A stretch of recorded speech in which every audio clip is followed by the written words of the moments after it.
Welcome to Table Talk here at the Philadelphia Sports Table Podcast Show, the longest-running weekly Philly sports podcast show in the world. 12 years strong, and we got a great discussion coming your way on Table Talk this week. We're going to be looking into and digesting, I should say, week one of this NFL season, what we saw from so many various teams, and we got a great guest from AcmePackingCompany.com. Great SB Nation site. He runs a show over there. Fantastic content. Our good friend, Evan Tex Western. Tex, buddy. How you doing, my friend? Jeff, I am great. If anybody who watched the Packers beat up on the Lions yesterday should understand why I feel that way. Yes. But yeah, man, we haven't talked since the Micah Parsons trade happened. Gosh, That was still only like 10, 11 days ago. I know, not even like 2 weeks at this point. It's crazy, man. It has energized this fan base and this team like not a lot of things have in the last 30 years. And really, I mean, the vibes are, you hate to compare it to the Reggie White signing in 93, like too much, but like that's where the vibes are around Packers fans with this, just the way that they went about it and actually pulled the trigger on a big move like this. And then for him to come out and have a really fun debut and make some big plays. Yeah, it's great. And, it's great to be one game up on probably the toughest other team in your division after week one. So absolutely feeling good. Feeling really good. You should be, because it was an incredible performance on the field that the Green Bay Packers put on against the Detroit Lions, who, and we're going to get into the Packers. We're going to get into the defense, but I'm watching that game thinking to myself, my goodness, this Packers offense, this Packers defense is going to be perhaps unstoppable, given what the Detroit Lions have been, over the past couple seasons, a very formidable team. And of course, we know they have some weaknesses on offense in terms of the line, which we're going to get into in a bit too. But man, if I were you, I'd be like riding really high right now, my friend. Yeah, absolutely. And I mean, I'm sure we'll touch on this a couple different times, but it starts in the trenches, and they dominated on defense in the run game, and especially against Detroit. If you can do that, that just sets you up so well for success in every other phase of the game. How many times have we talked about it on this podcast platform? I know you've talked about it as well. I mean, success in the NFL comes in the trenches. It's not the flashiest thing in the world, but success comes in the trenches when you've got blockers, when you've got pass protection, when you've got defenders who are able to pursue to the ball. That's where it really starts. And, we are going to get into both of our teams here right off the bat in terms of our discussion here. But I really wanted to, before we get into Packers and Lions game here from week one, wanted to get your take watching the Philadelphia Eagles and the Dallas Cowboys game from this past Thursday night. I mean, this was a game that the Eagles could have easily lost, in my opinion. A lot of other opinions out there as well, if I'm being completely honest. And that's what we do on this show. We are very honest. My co-hosts and I, when we do our regular show every week, we're honest. It wasn't the greatest performance from the Philadelphia Eagles. We know that. They lost their best defensive player with some stupid crap spitting incident, of course, before the first half of the game. The Eagles defense, they frankly played soft the first half. They allowed the Cowboys offense to drive on them. Cowboys offense hitting some big plays down the field. The run game was working really well during the first half, yet some of that rust and that lack of discipline that we saw from the Eagles, this is a team that still ended up winning. So I'm wondering, as you're watching the Thursday night game, the game that kicked off this season, what is your honest assessment, Tex, of what you saw from the Eagles this past week in that matchup against the Cowboys? The Eagles, the defending champions here. What are your thoughts? Yeah, I mean, I think it boils down to they didn't play anywhere near their potential, right? There's obviously a defending Super Bowl champion team, and there's so much talent on both sides of the football, and they were off their game, I think, in large parts and in a couple different facets of the game. I think it seemed to me that pass defense, the second cornerback position in particular, is going to be a major problem. Boy, yes. They're going to have to figure something out there, because Adoree Jackson's not going to cut it if he's out cooked. There yes, yeah. He's cooked. He was cooked when they brought him in. And a lot of us within Eagles Nation are thinking, how is it possible that he not only started but ended up finishing the game as well? Yeah. So, I mean, certainly and again, it comes down to the trenches. You don't have one of your best defensive linemen. That's then have a knock-on Absolutely. effect with affect your secondary. And but I think that's an area where I think Philly can be vulnerable defensively is to explosive plays. And we talked about it when we previewed the Packers earlier this summer, that I thought explosives would be one of the Packers' big strengths. So Yes, an area where I would love to see, Matt LaFleur dial up some man beaters, some play action, in that week 10 game when the Packers welcome Philly into Lambeau Field. But no, and the passing game for the Eagles offense didn't really seem to be very in sync either. I wanted to ask about your thoughts with regard to AJ Brown not getting targeted until about a minute and 46 seconds left in the fourth quarter. Like as somebody who's on the outside, like how did you perceive that? I don't understand why you don't give him a shot for a contested catch somewhere along the line. And I know, look, Jalen Hurts is a guy that we know he doesn't like to throw intermediate to deep stuff over the middle very much. It's all sideline stuff, but I would have thought at least a shot or two, dial up a play action shot to Brown up the sideline somewhere along the line to try to take the top off the defense a little bit.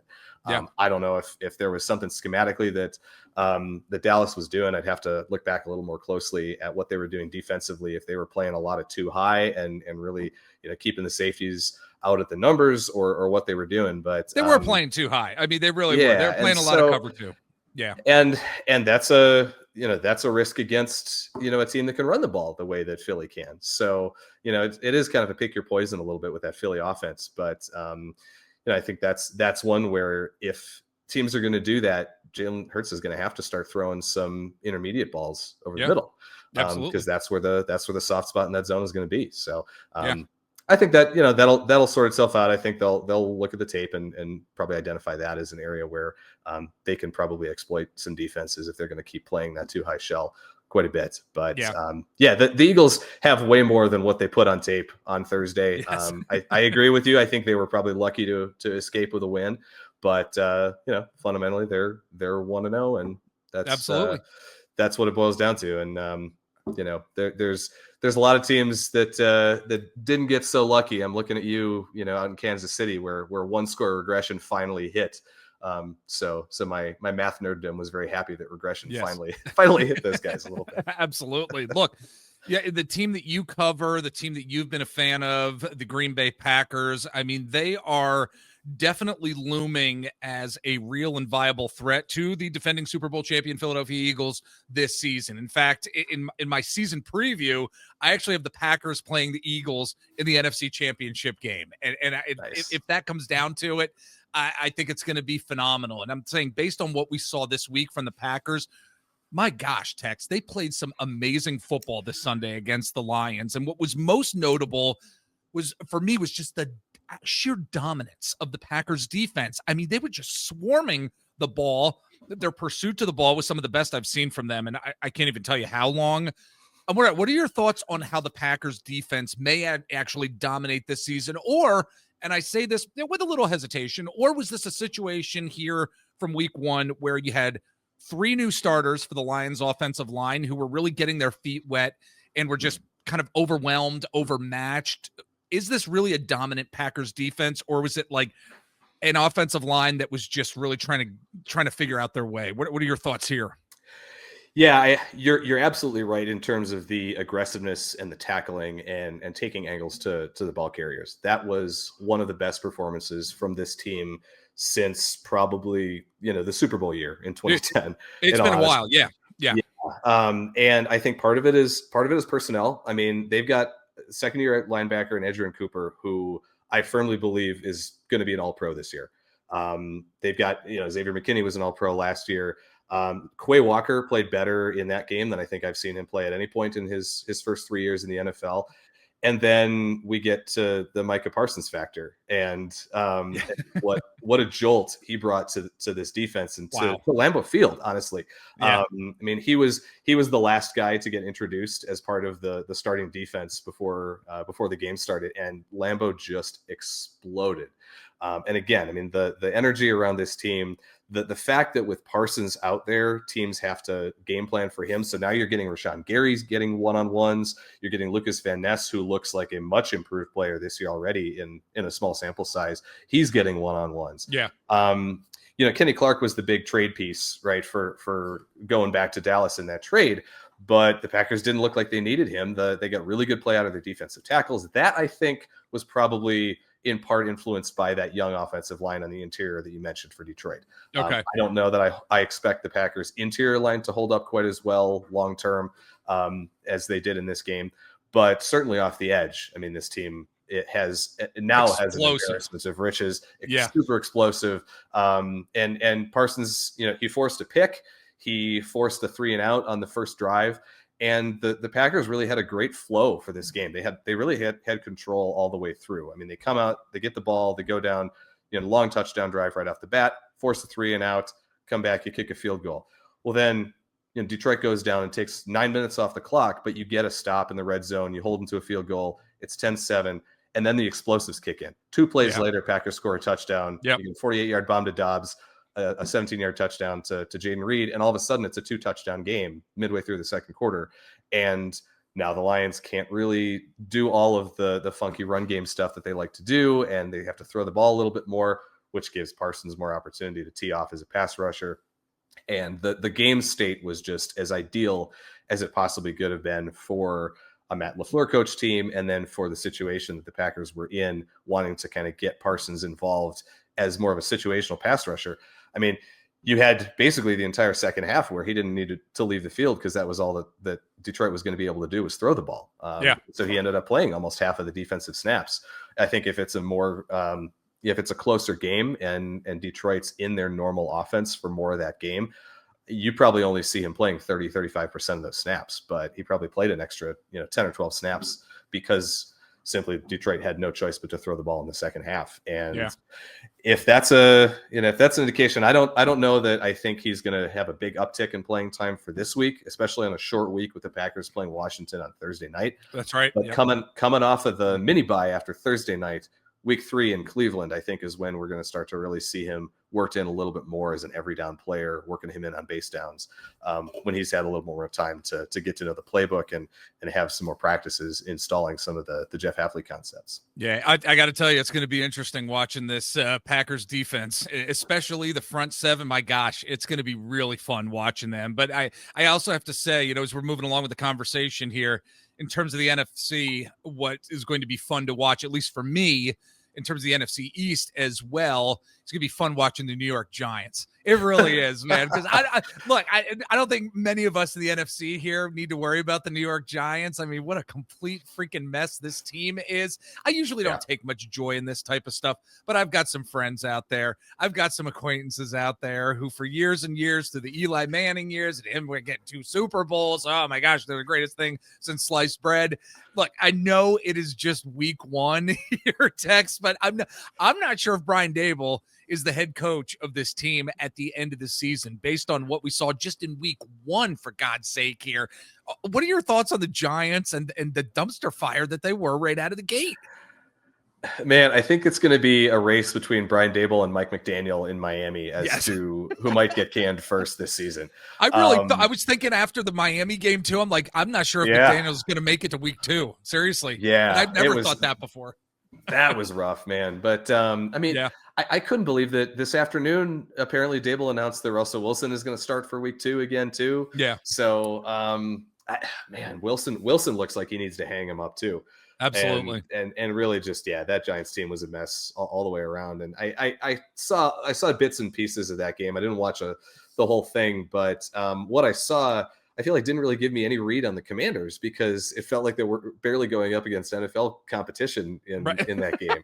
I would have liked to have seen them, have to play a little bit of a tougher matchup in week 1 to get them a little bit more banged up heading onto a short week and heading up to Green Bay on Thursday. Yeah. I mean, they're going to be playing the Packers. That's certainly going to be the test. Right. Yeah. So, but no, it's ugly out there, man. And I've got, as a fantasy football guy, I've got Tyron Tracy in a couple of leagues, and he cashed in pretty big for me last year. But boy, there's not much to like. Their offensive line is for Big Blue horrendous right now, man. Yeah, holy cow. Their offensive line is absolutely horrendous. Well, folks, it's great talking to our good buddy Tex here from the AcmePackingCompany.com. Tell everybody out there where they can follow you if they want to, see what you're doing on the interwebs out there, Tex. Yeah, you mentioned acmepackingcompany.com. We've got, obviously, again, this week, short week, we'll have game coverage on Thursday night for Packers Commanders. I also host The Repack, one of the shows on the Frozen Tundra Frequencies podcast network. So I usually do that and have a podcast episode up right after the game, or the evening of the game. So I'll be up nice and late. Thankfully, I'm actually traveling on the West Coast this week, so it won't feel like quite so late a night, recording at 9 Pacific instead of my normal midnight Eastern time for prime time games. So that'll be God, good. I know how that is. Yeah, but Frozen Tundra Frequencies. You can find it anywhere where you get your podcasts. We're at Acme Packing Co. on all the socials. You can find me at Tex Western on Blue Sky as well. Awesome. And if you are watching us on YouTube, folks, like and subscribe. We'd greatly appreciate that. Share our podcast on YouTube with your friends and family who may be Philly sports fans or who may be sports fans in general. And we are on the socials out there as well.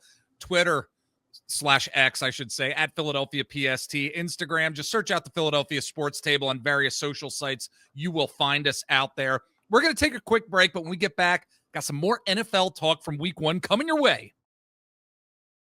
Right, we are back with our good friend, Evan Tex Western from acmepackingcompany.com, great SB Nation site. And, buddy, I want to get into the AFC now. We did a lot of NFC talk right out of the gate, and I think one of the biggest surprises for me from week 1 digesting it was really the AFC West. And the teams that we saw performing on the field. I mean, the Chiefs, they really didn't look like the Chiefs that we've been used to seeing over the past maybe like 6-7 years or so here. Thought the Broncos offense and Bo Nix would come out swinging and be a complete force. I mean, as a prediction that I had on our preview show, they really weren't doing much with Bo Nix turning the ball over as much as he did. The Chargers played some real tough football with the Chiefs, winning that game. I was surprised, quite frankly, and just surprised where the AFC West is here. What surprised you the most about this division? Again, the AFC West, like right out of the gate.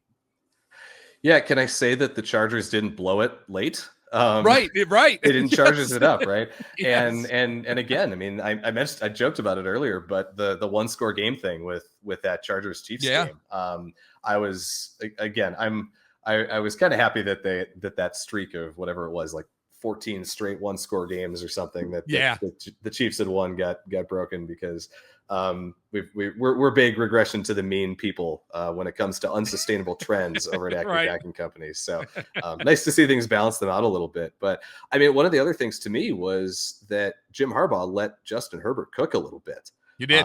Yes. That was a little surprising to me, because that is very kind of un-Harbaugh like, just in general, with his general attitude towards how football should be played and how to construct an offense. So the fact that Herbert went out there and had a phenomenal game, and I was also really I was impressed that Harbaugh didn't just kind of try to run out the clock late with the running game and just run 3 draws or three halfback dives up the middle. He actually let Herbert get out on a bootleg to give him the run pass option. And then he ends up scrambling and having that awesome slide to finish off the game. So that was maybe the biggest surprise to me, was seeing how the Chargers played and how Harbaugh really kind of opened up that offense. Yeah, absolutely. There were a lot of surprises here in week 1, especially in the AFC too. I was also surprised, Tex, at how we saw a rather anemic Bengals offense play against the Cleveland Browns. And I know the Cleveland Browns have a pretty good defense, but it was actually the Bengals defense that kind of led the way to their 17-16 victory over the Browns. Joe Burrow and his star wide receivers in Jamar Chase and T. Higgins, that wide receiver duo that got some big buco contract extensions and money, they really didn't do much through the air at all. And I'm somebody on my fantasy teams who has a little bit too much T. Higgins out there, and I was none too pleased at all. Were you surprised at how bad, I should say, quote bad, that the Bengals offense really looked? And should this be a bigger storyline heading into week 2? What do you think? Yeah, I mean, I think it's definitely a surprise anytime you have that many big weapons and there's basically no production out of those guys. I still have major question marks about the Bengals offensive line.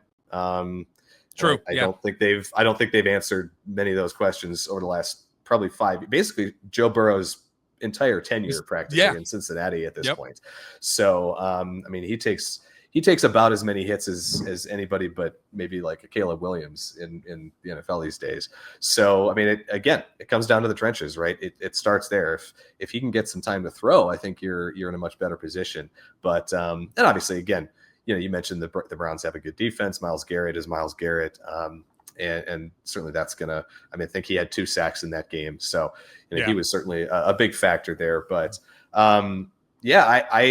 I selfishly hope that they don't find their stride until at least like week 7 or 8, because the Packers get the Bengals coming into Lambeau in week 6. So they can wait a couple of weeks to figure it out, as far as I'm concerned. Absolutely. All right. Well, buddy, before I let you go, we are always talking about under the radar storylines here on the PSD podcast show. So I know it's a general question.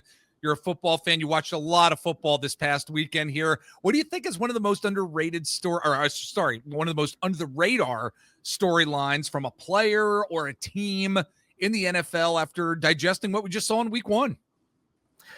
Yeah, I'm going to go with I'm really just intrigued to see how all of the rookie receivers this year sort of develop within their different offenses. I like it. You've got a bunch of these guys in the first round. I mean, Matthew Golden had a kind of a quiet week 1 for the Packers. He played a decent amount of snaps, but I think he only had 1 target. He had a punt return.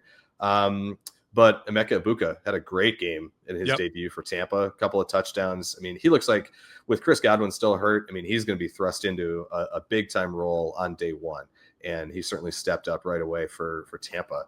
I mean, Ted McMillan out in Carolina, kind of how he comes along with his chemistry with Bryce Young and what that offense does.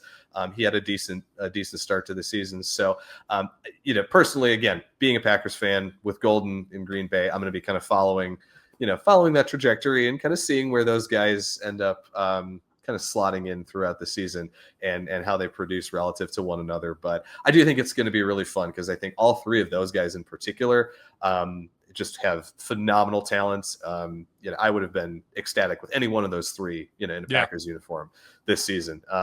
Didn't even mention like some of the second rounders. Jaden Higgins, I really like, coming out of Iowa State, the guy for the Texans. So there's a lot of exciting, young playmakers, and it's just going to be a lot of fun, I think, to watch these guys. And because I think a couple of them are going to have some pretty big breakout seasons.